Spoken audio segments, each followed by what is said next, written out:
Hey, everybody. I'm here. Jed's here. We're going to welcome you, house churches. You're here to this house church video. It's side week.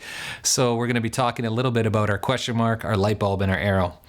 I talked a little bit in this sermon about what things are we believing that are holding us back from people. And so I talked about sometimes our beliefs can actually create walls and barriers and entrench us into what we believe versus actually building a table to maybe engage with God's community more. And so if you have the Western mindset, maybe you want to talk about what are some things in my Western frame of mind that might be holding me back from getting to know other people and their beliefs.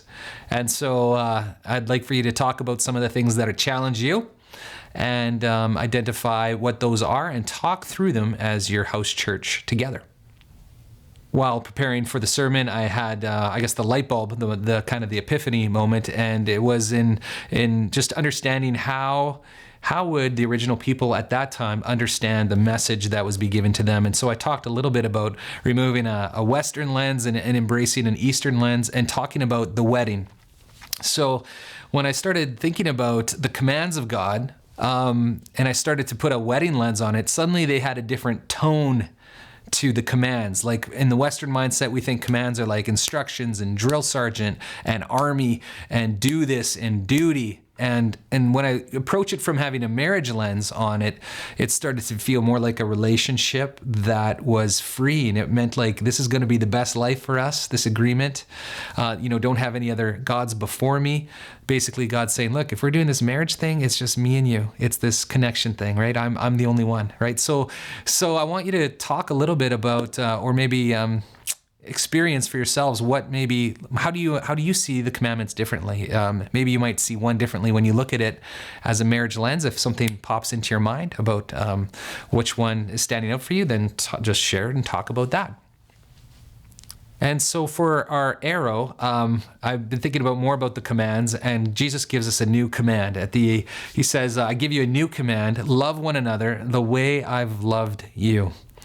And so we're instructed to go into the world, and as God has proposed this marriage, this connection, this relationship with us, we're called to go and love others the same way He's called us. He's chose us.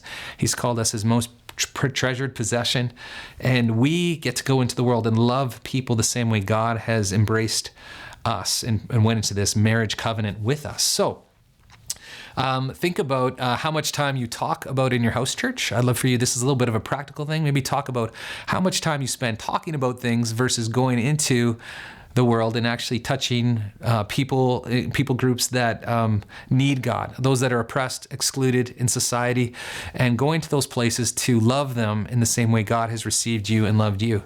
So consider maybe breaking that up and talking about how much time do we actually spend, talking about stuff versus doing. And our down week is coming up next week, and I'd love for you to consider what that might look like as you move in humble acts of service.